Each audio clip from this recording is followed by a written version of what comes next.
லட்சுமி பிரசன்ன ஜோதிடனுடைய நிறுவனர் கவிதா லட்சுமி அவர்கள் வந்து இப்போ தான் பேசுறதுக்கு அவங்களுக்கு வாய்ப்பு கிடைச்சிருக்கு.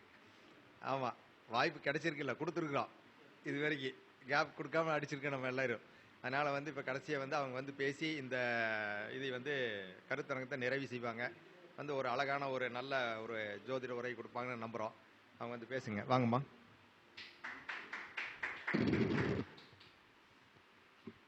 அனைவருக்கும் வணக்கம். காலை முதல் மாலை வரை இந்த நிகழ்ச்சி சிறப்பாக நடப்பதற்கு மிகப்பெரிய ஒத்துழைப்புனா இந்த online astro Karur channel TV தான். அவங்களுக்கு முதற்கன என்னோட வாழ்த்துக்களையும் நன்றிகளையும் வணக்கங்களையும் கூறிக்கொண்டு, அடுத்தது நீங்கள் எல்லாரும் இல்லாமல் இந்த நிகழ்ச்சி நடக்க போகிறதில்ல. இன்று காலை முதல் ஈவினிங் வரைக்கும் வந்து எல்லாரும் உங்களோட ஜோதிட கருத்துக்களை மடை திறந்த வெள்ளம் போல் அப்படியே படித்து நிறைய பாயிண்ட்ஸு நம்ம வந்து கிளாஸ் இப்போல்லாம் ஜாயின் பண்ணோம் அப்படின்னா ஒரு 4 கிளாஸுக்கு 6000 ரூபா 5000 ரூபா ஃபீஸ் வாங்குறாங்க. ஆனால் நம்ம இந்த ஒரே நாளில் எவ்வளோ டிப்ஸு நம்ம எனக்கு கிடச்சிருக்குது அப்படிங்கிறதுல ரொம்ப சந்தோஷம். இது எல்லாத்துக்குமே பயன்படும் அப்படிங்கிற நம்பிக்கையில் இன்றைக்கி வந்து பார்த்தீங்கன்னா ஜாதகம் ஜோதிடம் இது பார்க்குறது அப்படிங்கிறது எல்லாரும் டெய்லி ஒரு சிலர் பார்க்குறாங்க. இப்போ காலைல கூட இவங்க சொன்னாங்க, நட்சத்திர ரீதியாக டெய்லி கேலண்டரில் பார்த்துட்டு நமக்கு இன்றைக்கி சாதகமாக என்ன நட்சத்திரம் அப்படின்னு பார்த்துட்டு ஒரு செயலை செய்கிறது ஒரு வகை. அடுத்து ஒரு மாதத்துக்கு ஒரு தடவை பார்ப்பாங்க, ஏதோ ஒன்று இது மாறிக்குது, இல்லை ஆடி மாதம் தான் நம்ம நல்லா இருக்குமா, இல்லை ஆவணி பிறந்தால் நல்லா இருக்குமா அப்படின்னு ஜோதிடம் பார்க்குறவங்க ஒரு வகை. அடுத்தது வருடம் ஏதோ அந்த குரு பயிற்சி வருது, ராகு எது பயிற்சி வருது, இல்லை 3 வருஷத்துக்கு சனி பயிற்சி வருது அப்படின்னா சரி நம்மளுக்கு ஏதோ ஒன்று ஆகுமா, மாற்றம் வருமானு பார்க்குறவங்க ஒரு வகை. ஆனால் திருமணம்னு வந்துருச்சு அப்படின்னா ஒரு வீட்டில் ஆணோ பெண்ணோ ஒரு திருமண வயதில் இருக்கிறாங்க அப்படின்னா எல்லாருமே வந்து அந்த ஜோதிடத்தை தொட்டு தான் ஆகணும். ஏன்னா நம்பிக்கை இருக்கிறவங்களா இருந்தாலும் சரி, இல்லாதவங்களா இருந்தாலும் சரி, எல்லாருமே வந்து ஏன்னா அந்த திருமணம் அப்படிங்கிறது திருமணத்திற்கு முன் திருமணத்திற்கு பின் அப்படிங்கிறது எல்லாத்தோட வாழ்க்கையிலையுமே இருக்குது. ஏன்னா முன்னேற்றம் வந்ததும் சிலர் இருக்காங்க, பின்வாங்கிய நிலையிலும் சிலர் இருக்கிறாங்க. அப்போ திருமணம் அப்படின்னு வரும்போது நமக்கு அடுத்த கட்ட வாழ்க்கை பயணத்தை நல்லபடியாக அமைச்சுக்கணும் அப்படிங்கிறதுக்காக நம்ம ஜோதிட நாடி வர்றாங்க. அப்போ அந்த திருமணம் பொருத்தம் அப்படிங்கிறது ரொம்ப ரிஸ்கான விஷயமாகவும் நமக்கு போயிட்டுருக்குது. அதே போல் நமக்கு அந்த ரெஸ்பான்சிபிலிட்டி இருக்குது. ஏன்னா ஒரு பொண்ணையும் மாப்பிள்ளையும் சேர்த்து வைக்கிறோம் அப்படிங்கும்போது அவங்க எதிர்காலத்தில் நல்லா வாழ்ந்தாலும் அதுக்குண்டான கிரெடிட் நமக்கு தான். அப்போ நம்மளும் நம்ம கற்ற எல்லா ஆராய்ச்சியும் அங்கே அப்ளை பண்ணி தான் நம்ம ஒரு திருமண பொருத்தம் குறித்து கொடுக்குறோம். இந்த வகையில் பார்த்தோம் அப்படின்னா நம்ம ஒரு ஜாதகத்தை பார்த்தோன்னா நம்ம குருபலம் வந்துருச்சான்னு பார்க்குறோம். அடுத்து செவ்வாய் வகையில் ஏதோ தோஷங்கள் இருக்கான்னு பார்க்குறோம். அது 2, 4, 7, 8, 12 செவ்வாய் இருந்தால் அந்த செவ்வாய் தோஷம் இல்லை பரிகார செவ்வாய் இல்லை அதுக்கு ஏதோ பிரீத்தி செய்ய சொல்லி அந்த ஜாதகங்களை இணைவு பண்ணுறோம். அடுத்தது ராகு கேது அப்படிங்கிறோம். ராகு கேது அப்படிங்கிறது 1, 2லையும் 7, 8லையும் இருந்துச்சுன்னா ராகு கேது தோஷம். அப்போ அதுக்கு தகுந்த மாதிரி வரனை இணைக்கணும், இல்லை அந்த ராகு கேது ஒருத்தருக்கு ஒருத்தர் பாதிக்காத அளவில் இருக்கணும் அப்படிங்கிறத கவனிக்கிறோம். அடுத்தபடியாக தசாபுத்தி அப்படிங்கிறது ஒன்று. ஏன்னா கூட்டு தசை வரக்கூடாது அப்படிங்கிறது நம்ம மெயினாக பார்க்குறோம். கூட்டு தசைங்க மாப்பிள்ளைக்கும் சரி பொண்ணுக்கும் சரி ஒரு 6, 8, 12ங்கிறத விட 12 கூட பிரச்சனை இல்லை, 6, 8ங்கிறது கம்பல்சரி இருக்கக்கூடாது அப்படிங்கிறது நம்ம கவனமாக பார்க்குறோம். அடுத்ததாக முக்கியமாக பார்த்தீங்கன்னா குருவோட நிலை பார்க்குறோம், சந்திரன் நிலை பார்க்குறோம், அதே மாதிரி செவ்வாய் பார்க்குறோம். ஏன்னா ஒரு பொண்ணாக இருந்துச்சுன்னா செவ்வாய் தான் வந்து ஒரு கணவரை குடிக்கக்கூடிய காரகிறதுனால செவ்வாய் நல்லா இருக்கணும் அப்படின்னு பார்க்குறோம். அடுத்தது அந்த ஜாதகத்தில் பாவக ரீதியாக எப்படி அமைப்புகள் இருக்குது. ஏன்னா அடுத்தது தசாபுக்தியில் வரும்போது அந்த பிற்கால யோக வாழ்க்கை எப்படி இருக்கும் அந்த பொண்ணுக்கோ பையனுக்கோ அப்படின்னு நம்ம அதை ஆராய்ச்சிக்கு எடுத்துக்கிறோம்.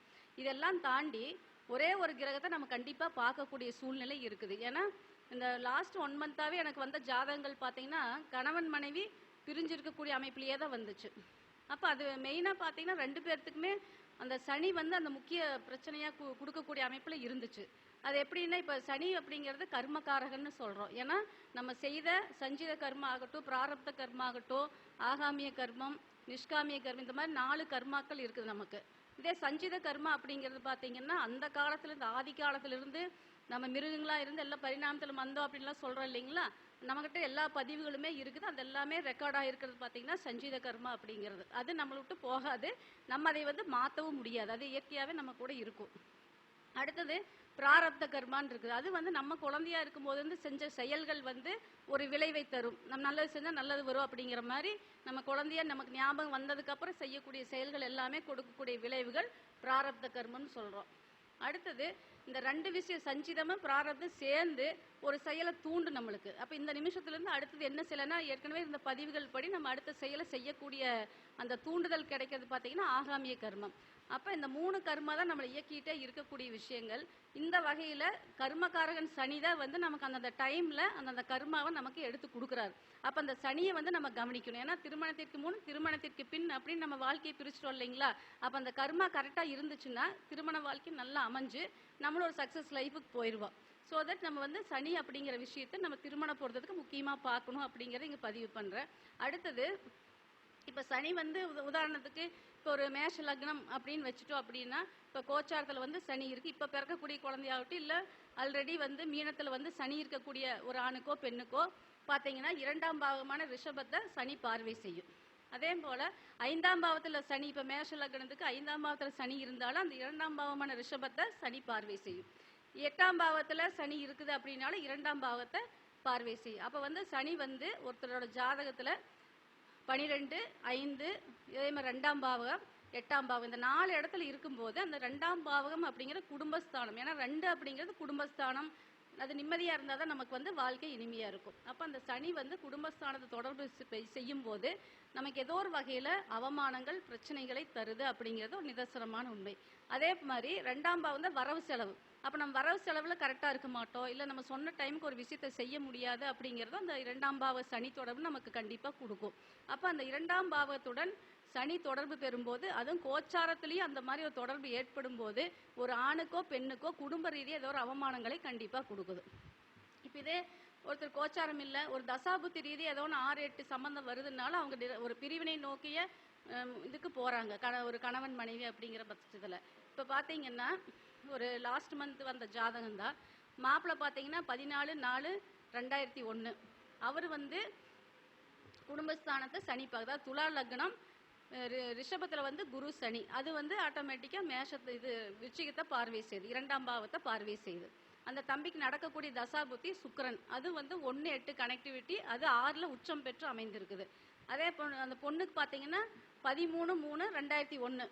அந்த பொண்ணுக்கு சனி பார்த்தீங்கன்னா அதே குடும்பம் மிதுன லக்னம், குரு சனி வந்து ரிஷபத்தில் இருக்குது, கடகத்தை 2ஆம் பார்வையை 3ஆம் பார்வையை பார்க்குது. அப்போ அந்த பொண்ணுக்கும் குடும்பஸ்தானம் அவுட்டு. அப்போ 2 பேர்த்துக்குமே வந்து சனி அப்படிங்கிற விஷயம் குடும்பஸ்தானத்தை பார்வை செய்து 2 பேர்த்துக்குமே இப்போ நடக்கக்கூடிய தசாபுத்திகள் பார்த்தீங்கன்னா, ஏன்னா அந்த பொண்ணுக்கும் பார்த்தீங்கன்னா சனி புத்தி நடந்துட்டு இருக்கு. ஏன்னா அது வந்து சனி மிதுன லக்னத்துக்கு 8, 9, 12 தொடர்பு வருது. அப்போ அந்த பொண்ணுக்கும் இந்த பையனுக்கும் இப்போ தற்காலிகமாக குடும்ப ரீதியாக அவமானங்கள் சந்திக்கூடிய அமைப்பு அதிகமாக போய் 2 பேர் பிரிஞ்சு இருக்கக்கூடிய சூழ்நிலை வந்துருச்சு. அப்போ ஒரு பொண்ணும் மாப்பிள்ளை சேர்த்தும் போது, ஏன்னா 2001 வயசு ரொம்ப கம்மி தான், கல்யாணமாகி 1.5 வருஷம் தான் ஆச்சு, ஆனால் இப்போவே 6 மாதமாக பிரிஞ்சு இருக்கிறாங்க. அப்போ இதுக்கு வந்து மெயினாக வந்து அந்த குடும்ப சனி அப்படிங்கிறது அவங்களுக்கு அந்த குடும்ப ரீதியாக அவமானத்தை கண்டிப்பாக கொடுக்குது அப்படிங்கிறத இங்கே நான் சொல்ல வர்றேன்.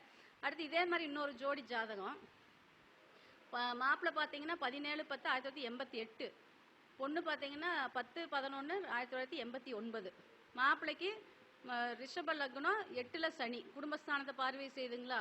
அதே மாதிரி பொண்ணுக்கு பார்த்தீங்கன்னா மகர லக்னம் தனுசுல சனி, அது வந்து 2ஆம் பாவகத்தை பார்வை செய்யுது. இந்த 2 பேருமே பார்த்தீங்கன்னா லேட் மேரேஜ், ரொம்ப லேட் மேரேஜ். இப்போ பார்த்தீங்கன்னா பிரிஞ்சிருக்கிறாங்க. ஏன்னா தசாபுத்தியும் சேர்ந்து 6, 8 சம்மந்தப்படுறதுனால அந்த குடும்பஸ்தானத்தை சனி தொடர்பு பெறதுனால அந்த அவமானத்தோட பிரிஞ்சிருக்கிறது அப்படிங்கிறது அந்த குடும்பத்துக்கு கொடுக்குது. இதே கோச்சாரத்துலேயும் வந்து ஒருத்தருக்கு 2ஆம் பாவத்தோட சனி எப்பெல்லாம் தொடர்பு வருதோ அப்பெல்லாம் குடும்ப சம்மந்தப்பட்டதில் ஏதோ ஒரு அவமானங்களோ பிரச்சனைகளோ இல்லை குடுக்கல் வாங்கல தலைகுனிவோ இந்த மாதிரி விஷயங்களை கண்டிப்பாக செய்யுது அப்படிங்கிறத சொல்லிக்கிறேன். அடுத்து இது சனி அப்படிங்கிறது மாதிரி பாதிப்பில் இருக்குது அப்படின்னா அதுக்கு ஒரு மிகச்சிறந்த பரிகாரமாக சொல்கிறது என்ன, எவ்ரி சனிக்கிழமை முதியவங்களுக்கு வயசானவங்களுக்கு நம்மளான உதவிகளை செய்து வந்தோம் அப்படின்னா அந்த சனியினுடைய பாதிப்புலேருந்து நம்ம வந்து பாதுகாத்து கொள்ளலாம். இன்னொன்று, இப்போ கணவன் மனைவிக்குள்ள இந்த மாதிரி பிரச்சனைகள் இருக்குது, சேர்ந்து இல்லாமல் பிரிஞ்சிருக்கக்கூடிய அமைப்பு இருக்குது அப்படின்னா அவங்க வந்து இந்த தேர் திருவிழா நடக்கும் இல்லைங்களா, அங்கே வந்து அந்த தேரை வந்து வடம் பிடிச்சு இழுத்து நிலை சேர்றதுக்கு அவங்க உதவி செய்கிறாங்க அப்படின்னா அந்த குடும்பம் வந்து அந்த தேர் வந்து நிலை சேர்ற மாதிரி குடும்பமும் ஒரு அமைதியான நிலைக்கு வரும், 2 பேரும் சேர்ந்து இருப்பாங்க அப்படிங்கிற ஒரு மிகச்சிறந்த பரிகாரம் அப்படிங்கிறப்ப தேர் திருவிழா எங்கே நடந்தாலும் கணவன் மனைவிக்குள்ள ஏதோ ஒரு பிணக்குகள் இருந்தால் அவங்க 2 பேர்த்தையும் போய் சேர்ந்து அந்த தேர் வடம் பிடிச்சு இழுத்து நிலை சேர்த்தணும் அப்படிங்கிறது ஒரு நல்ல பரிகாரம், அது நல்ல வெற்றியும் கொடுக்குது. அதனால் சனி வந்து குடும்பஸ்தானத்தை பார்வை செய்யக்கூடிய அமைப்பில் மாப்பிள்ளைக்கு பொண்ணுக்கு 2 பேர்த்துக்கு இருந்து தசாபுத்தியும் 6, 8 வர்றவங்களை கண்டிப்பாக இணைக்கிறதுங்கிறது வந்து ஒரு தவறான முடிவாக இருக்கும் அப்படிங்கிறத இங்கே தெரிவிச்சுக்க விரும்புகிறேன். இதுகாரும் காலை முதல் மாலை வரை அனைவரும் வந்திருந்து இந்த அருமையான நிகழ்ச்சி நடத்தி கொடுத்த திரு ஜோதிடர் சக்தி திரு சாரதி ஐயா அவர்கள் பவானி அவர்களுக்கும், என்றும் புலிப்பாணி திரு ஈஸ்வரமூர்த்தி ஐயா அவர்களுக்கும், பொறியாளர் கன்னியப்பன் ஐயா அவர்களுக்கும், ரவீஸ் அண்ணா ஐயா அவர்களுக்கும், ஜோதிடர் திரு குருமணிகண்டராஜ் அவர்களுக்கும், வேதயோகராஜ் அவர்களுக்கும், குபேர கலச அறக்கட்டளை திரு பாலா மற்றும் காளீஸ்வரி மேடம் அவர்களுக்கும், திருமதி சுதா மேடம் அவர்களுக்கும் என்னுடைய மிகவும் தாழ்மையான நன்றிகள். அடுத்தது பெருமாள்ராஜ் ஐயா அவர்கள் துடியூர்லேருந்து வந்திருந்தாரு, அவசர வேலை காரணமாக போயிருக்காரு. கண்டிப்பாக அடுத்த கூட்டத்துக்கு வர்றேன்னு சொல்லியிருக்கிறாரு. அவருக்கும் என்னுடைய நன்றிகள். திரு கார்த்திக் பிரபு அவர்கள் மதுரை, திரு ஜெயசூரிய நாராயணன் ஐயா அவர்கள் திண்டுக்கல், தென்றல் தண்டபாணி ஐயா அவர்கள் பல்லடம், திரு நட்ராஜ் ஐயா அவர்கள் திருப்பூர் ஆகிய அனைவருக்கும் எனது மனமார்ந்த நன்றிகளையும் வாழ்த்துக்களையும் தெரிவித்துக் கொண்டு, தொடர்ந்து இந்த நிகழ்ச்சி நடைபெற எனக்கு உறுதுணையாகவும் அதாவது உதவிகரமாகவும் இருக்கக்கூடிய அனைத்து நல்ல உள்ளங்களையும் வணங்கி வாழ்த்தி, மீண்டும் கரூர் அஸ்ட்ரோ ஆன்லைன் டிவி நிறுவனர் திரு ரவீசன் அவர்களுக்கு எனது கோடானு கோடி நன்றிகளை சமர்ப்பித்து இந்த நிகழ்ச்சியை நிறைவு செய்கிறேன். நன்றி, வணக்கம், வாழ்க வளமுடன்.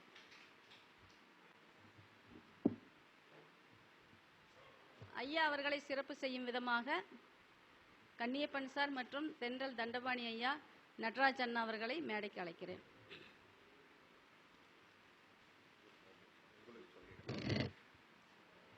அதாவது கவிதாலட்சுமி அவர்கள் வந்து அதாவது பொருத்தமே முழுசா பார்த்து முடிச்சிட்டாங்க. மேடையிலேயே பொருத்தம் பார்த்து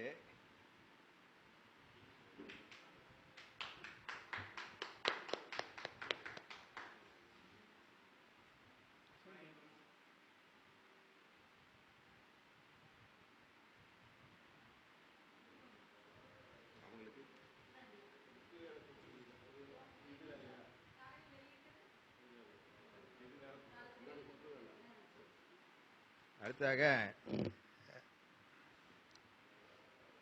கவிதாலட்சுமி அவர்களுக்கு பொன்னாடை போர்த்தி கௌரவிக்கப்படுகிறது. வாங்க வாங்க, நீங்க உள்ள வாங்க. எல்லாத்துக்கும் பதிட்டு அப்புறம் போட்டு போனா